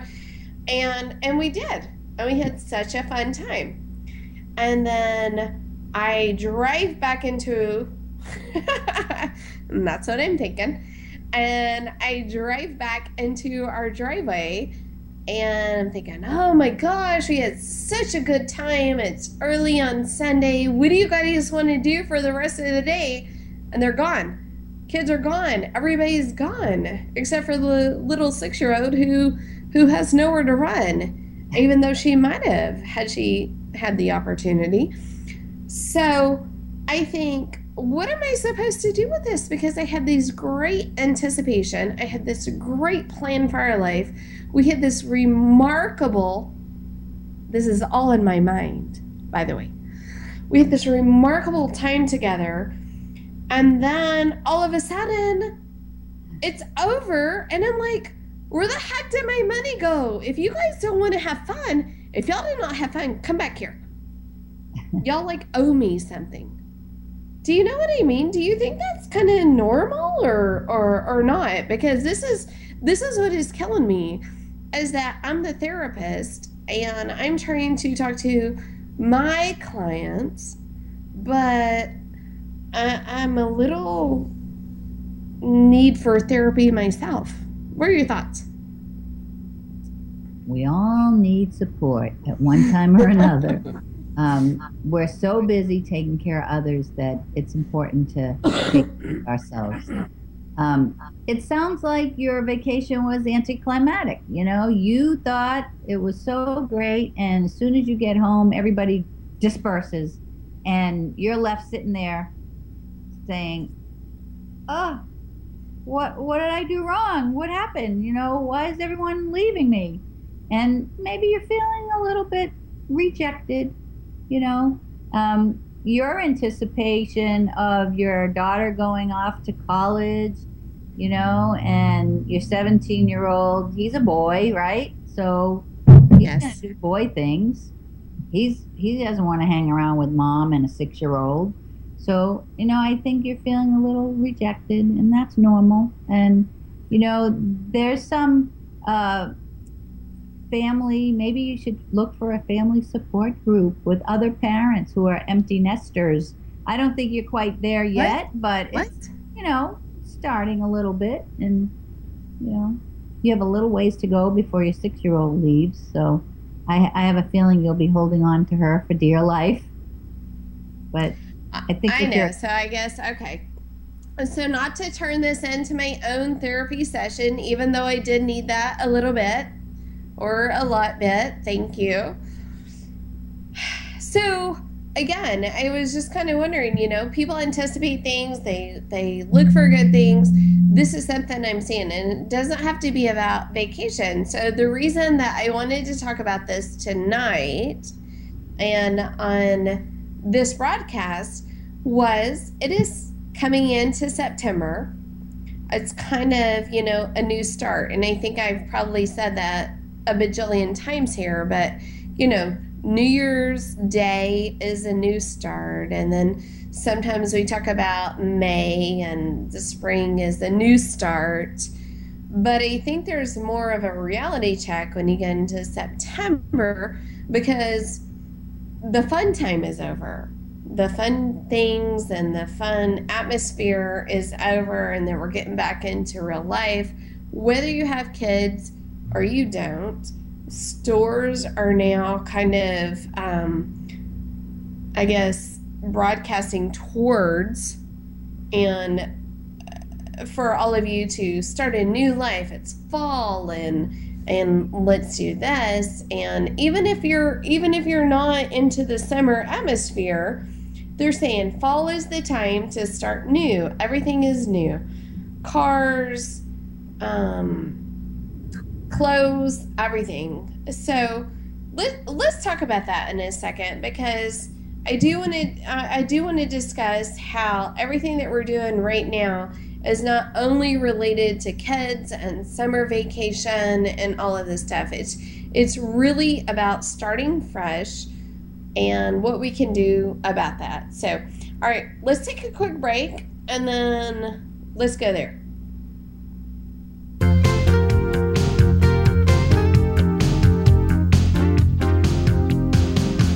Hi, this is Michelle Paulette from WTOE Radio. We're going to take a few extra minutes while we save our files for podcast, so don't go anywhere. We'll be back in 4 short minutes.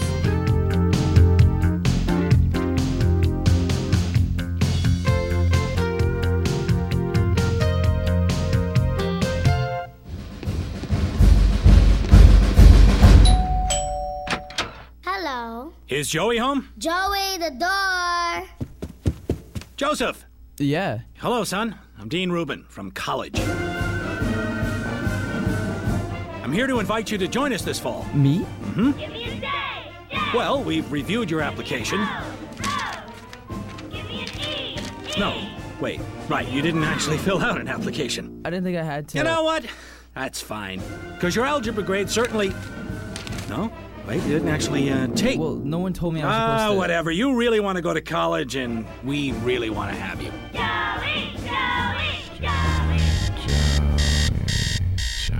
Joey, out of bed. Hey, wake up. You can't dream your way into college. There are actual steps you need to take. For all the steps, visit knowhowtogo.org. Brought to you by the American Council on Education, Lumina Foundation for Education, and the Ad Council. Janine Marks, a 12-year-old, was fairly normal. She spent a lot of time online. One day, she met a new friend.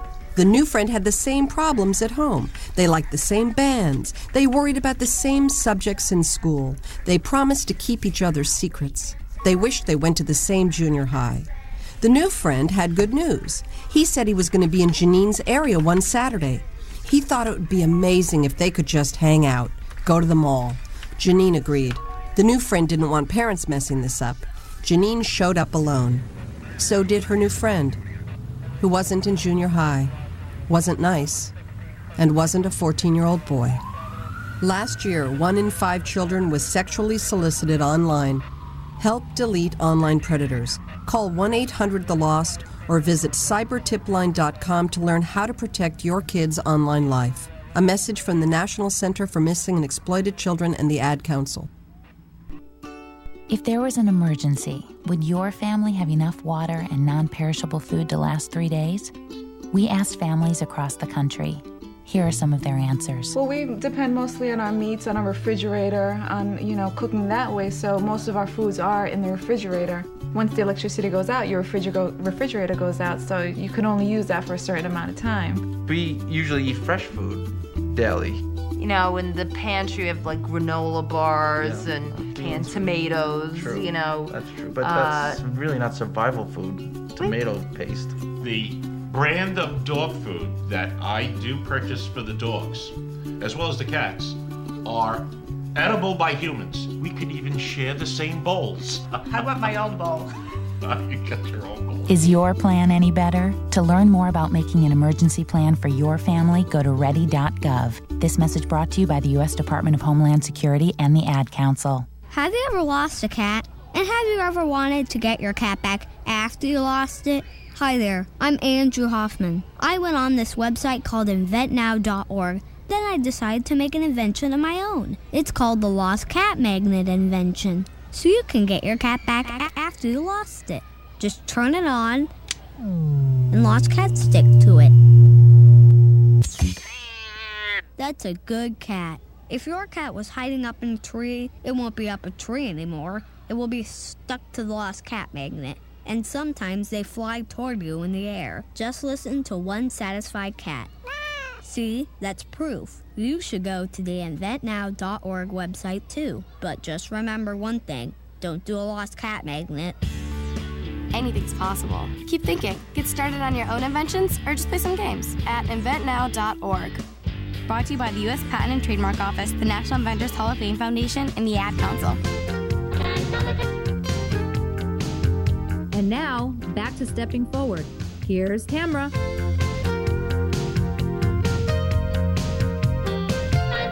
Summertime. Best shop and books and throw away. Say goodbye to dusty days. Put the luggage in your hands. It's summertime. No more studying history and no more reading geography and no more Delgy. Hungry because it's summertime. It's time. Hey, welcome back.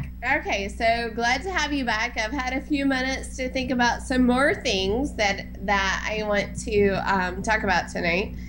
But if you're just joining us, or if you need a reminder about what we're talking about, so here's the thing. It's summertime, right? So we all anticipate and look forward to something, and then it happens. And then afterwards, it's kind of anticlimactic. And we're like, wait, what do we do for the rest of our life? And what do we do for the rest of the summer? And what do we do, forever? And what I was thinking about today, and I was thinking about some things that we would talk about, I can remember when I was a kid, it was my birthday. I have a summer birthday. And I can remember telling my mom, like, I do not want this day to end. What is going to happen? Because it's my birthday and I don't want to ever have it end because this was such a great day. And I mean, I could probably utilize my own counseling and go to a counselor or psychologist or whatever for her answer to me. But let's just say that I came to understand that day was over, and then we have to come to terms with it, So as a mother now, I have to come to terms, and you all have to come to terms with, we look forward to something. I mean, if it's a wedding, if it's, some kind of a special event, and we look forward to it, and we work up to it, and then it happens, and then it's like, wow, okay. This kind of dictated my entire life. So what am I to do now? I mean, I know a lot of people who work out and run and all of this just to be a part of a 5K, a 10K, or even a marathon, right? And so every time I'll talk to them, they're like, okay, well, here's where I'm at in this, and I've been working really hard, and I'm at this level, and I'm like, oh, okay, that's awesome. And that takes up a lot of their time, and then at the end of the day, they'll turn around and they'll say, okay, well, that happened last week. I finished it. I did the marathon, I did the 10K, I did the 5K, I did whatever. And we have to figure out, okay, so who are you now? So again, the reason for this particular show tonight was not about vacations.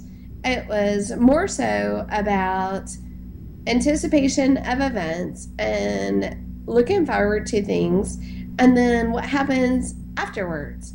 And as I was saying right before the break, and I said this was Diane on here, and so I want her to chime in just a sec, is that, New Year's, it's really easy to have a fresh start and say, okay, New Year's, here's what I'm going to do with my life. And everybody jumps in, joins in. It's easy to fall into that pattern.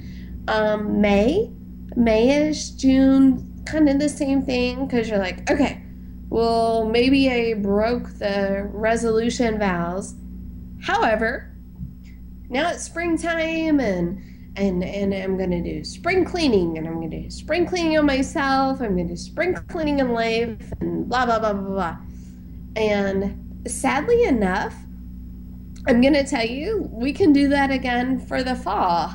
Now, to be perfectly honest with you, and as I've told you before, this is my job. Everyday life, I see people, 8 to 10 people a day, and visit about various things. And this is what I do. And here's what I want to tell you. Fall, seriously, is kind of a cleansing time, and it is a starting point. It is a starting point for me. I would love to be one of those people who has a New Year's resolution and I lose 10 pounds by March, or, whatever happens. And by May, my awesome summer vacation turns into the most awesome trip in all the land, even though you already saw my video, so probably not. But the reality is by, September, August, end of August, I'm ready. I'm like, okay, cool. Let's do this. Let's start fresh.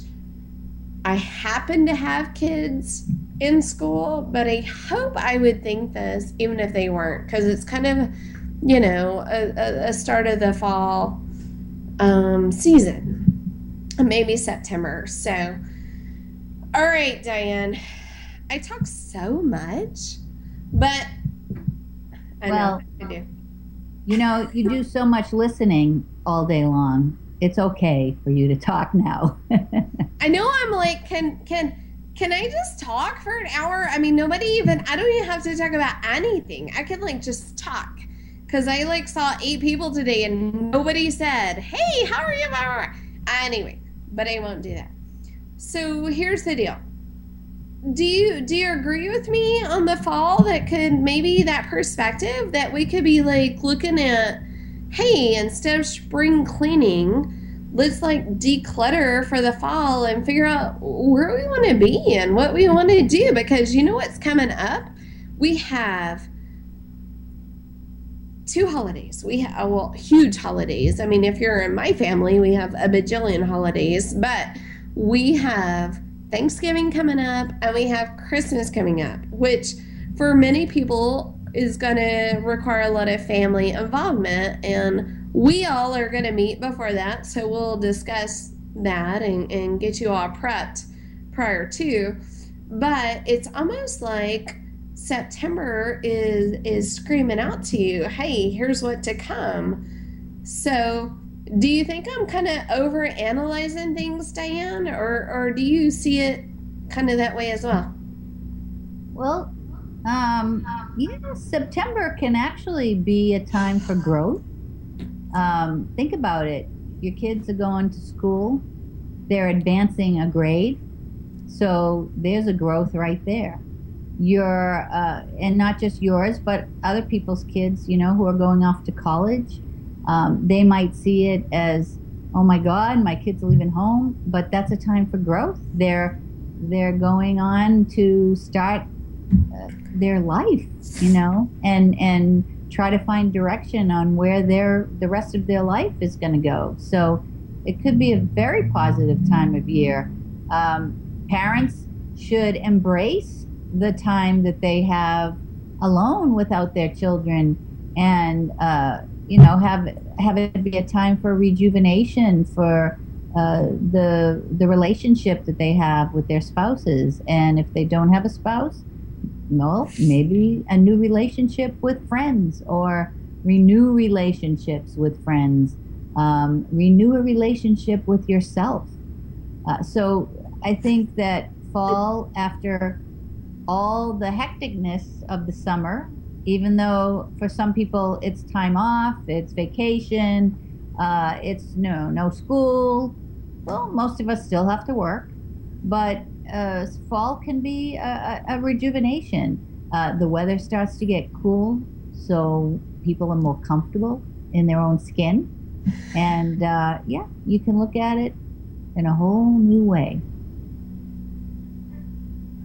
Well, I mean, I like that you say the rejuvenation part for sure, because not everybody, especially everyone listening to our show, doesn't have kids, right? So even if you don't have kids and they're doing like, oh my gosh, it's back to school, it's this season. I mean, this is all thrown on them. And, you know, I thought that as well. I was like, well, this is a really good time to kind of take advantage of what's coming. It's kind of an awareness, you know what I mean? It's kind of like oh, hey, you all, even if you don't have kids, be prepared. Fall is near. It's going on. Here's what's about to happen. So get prepared for everything that's coming your way.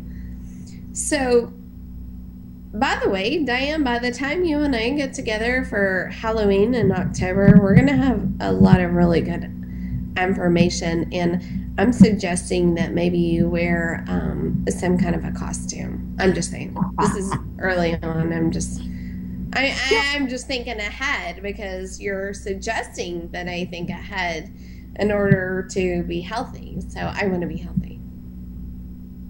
Okay. Okay, so let's talk about some things, if that's okay with you, that's going on. Let's talk about pop culture and everything that's going on, and some trends that are happening in your practice, some trends that are happening in my practice. And I'm kind of hoping that you can help me out with this and we can talk about it all together. So I think I mentioned this a little while back. There's a new reality TV show, like the Real Housewives of all these counties and places and all this. There is a therapist show. So what do you think about that? And I think I asked you before, but let's do it again. I think those types of shows do entice some people to watch them. I think they watch them for a number of reasons. One, maybe to escape their own reality, to de-stress, to get their mind off what's going on with them and their problems in their life. Two, it can be very entertaining when, well, it's a different kind of entertainment, but it can be entertaining. And three, you know, maybe they're looking to maybe relate and find some answers. Not a lot of people will, you know, want to actually go to a therapist in real life. There's a lot of stigma attached to it. I don't think there's anything wrong with it, do you? You know, I think the stigma, we need to dispel that. But reality TV, some of it's good, some of it's not so good. Okay, so is there a stigma? Yeah, there probably is. But, you know, I've been in private practice now for 15 years. And I can tell you, when I started, it was entirely different. And I don't know if it's, you know, environmental, like socioeconomic, or where you're at, geographic, all of these things. But back in the day, then, you know, no one wanted to talk about seeing a therapist or anything. And now I am way cool to some of these teenagers that I'm seeing. They're like, who's your therapist? Who's your therapist? Who's your therapist? And I'm feeling like I should get like a billboard or some kind of a card for the football games in the fall, because everybody loves to have a therapist. It's like the coolest thing ever to have a therapist. But again, I know I see teenagers, and you guys don't really deal with that, but people know me and they see me, and I will see these teenagers around, and you know, my obligation and ethical duty is not to address them and not to talk to them until spoken to. And they're all like, hey, Tamara, oh, that's my therapist. And I'm like, really? You have a therapist? So, I'm getting a lot of business on the side because it's way cool to have problems, I guess. It's way cool to be problematic. But, so I want to go back to like what you were saying about the fall. I love that idea, love the attitude. I mean, I think that's probably common for everyone, don't you think? Even if they don't have problems, is I am looking forward to fall. I feel like nonsense seems to be my favorite word these days, but I feel like nonsense is over and let's get back to the norms. Let's get back to reality. Let's get back to, whatever is going on. And at the same time, I feel like I want to be acutely aware of what is going on in our life. And so something I wanted to use you for tonight is like social media and social problems.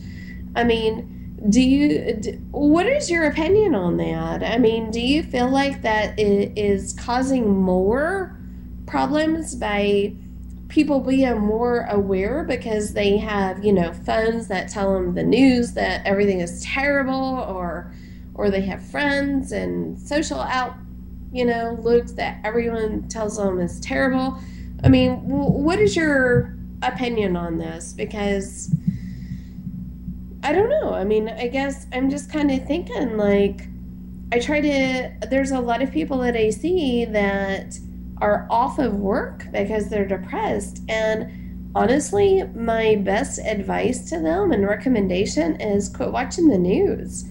And a lot of them look at me like I'm insane. I mean, but I guess if you want therapy, then you're going to trust me on this. And I'm like, just stop. Just stop reading the news. Just stop it. Just exist and quit doing this. I mean, do you see that or no? Well, I mean, I think it's important for all of us to be informed of what's going on in the world. And a lot of it is not pleasant. And that's unfortunate. It reminds me of that old adage, no news is good news. So when something makes the news, it's because it's fantastic, or, and not fantastic good, but fantastic bad. Like it makes for good entertainment. It makes for good television. So they're going to focus in on all the negative stuff that's going on in the world. But you know what? Bad things happen every day. That's just, it is what it is. And if we continue to focus on all the bad things, we're going to draw negative energy to in our own lives.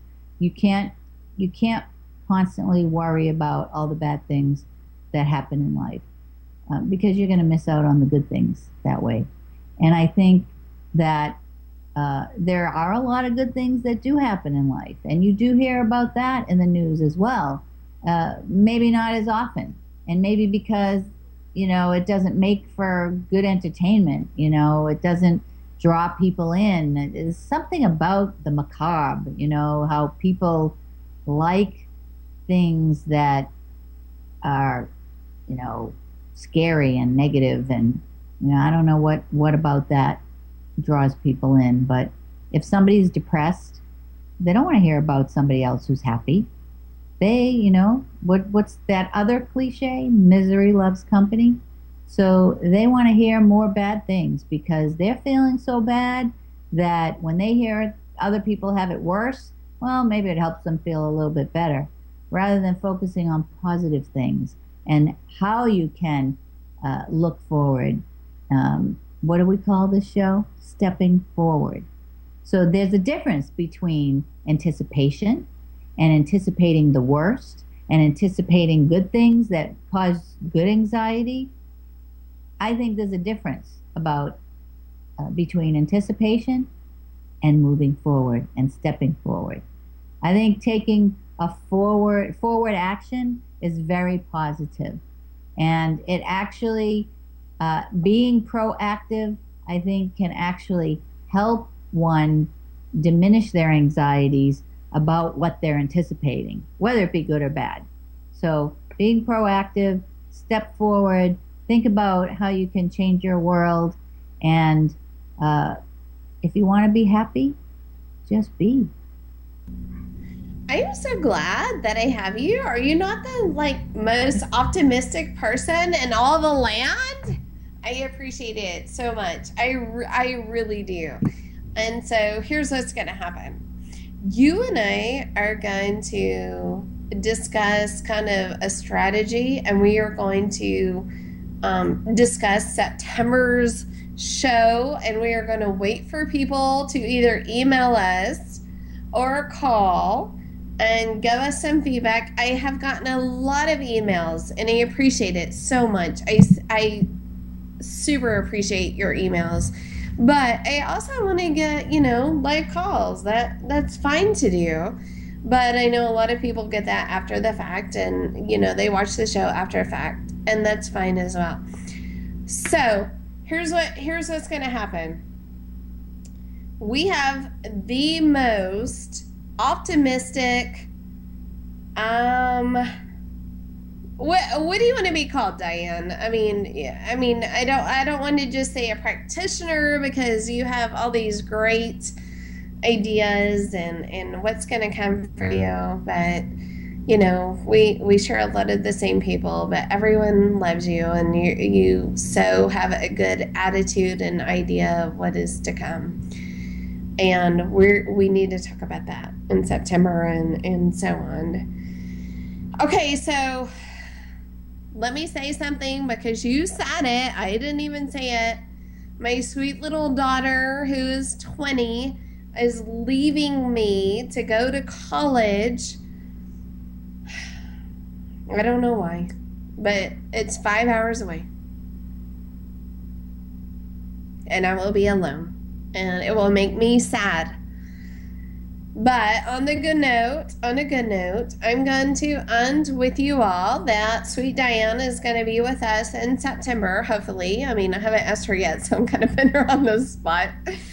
And I want to show you what truly happened. So sweet little Emma, as you know, had her birthday. Like I said earlier, she had her birthday. She went to Chuck E. Cheese. She got to stand in this huge little thing that said, if you get the golden ticket, she won so many thousand things, and like a lottery, nobody believes it. And look at this sweet girl. She won the daggum ticket. She won it. That's what it looks like to win it. I wish that was me winning the lottery. However, I will settle for 1,000 tickets from Chuck E. Cheese at this point. And we're just going to have fun. You know what? Maybe September is just going to be fun. What do you think, Diane? I'm sorry, there was something flying around above me.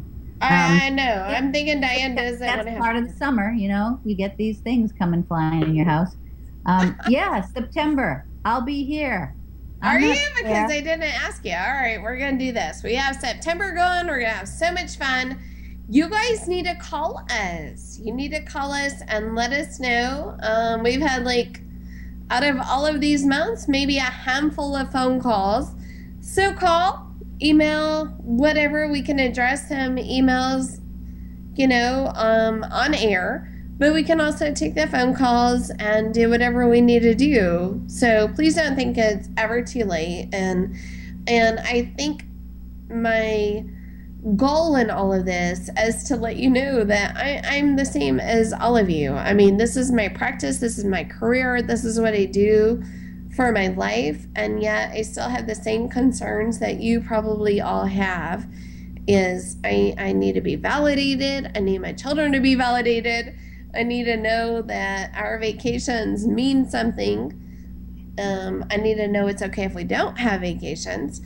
And, I need to know it's okay to win the golden ticket to cash in 1,000 tokens at Chuck E. Cheese. So, all right, I'm going to let you go. Diane, do you have anything you want to say? I will see you tomorrow. You will see me tomorrow. All right. Okay. We are done. Have an amazing the rest of your August, and we will see you in September. Stepping Forward with Tamara White, a licensed professional counselor and clinical psychologist, was brought to you by the WTOE Radio TV Network at throughoureyes.org. For more information on tonight's show, or to reach Tamara directly, you may email her at twhitecounseling@yahoo.com or visit twhitecounseling.net.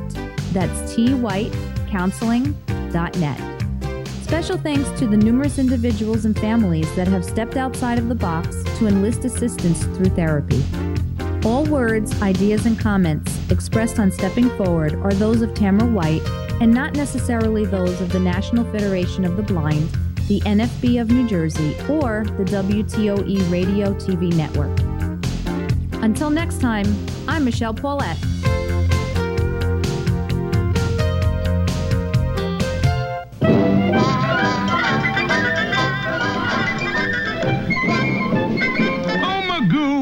You done it again.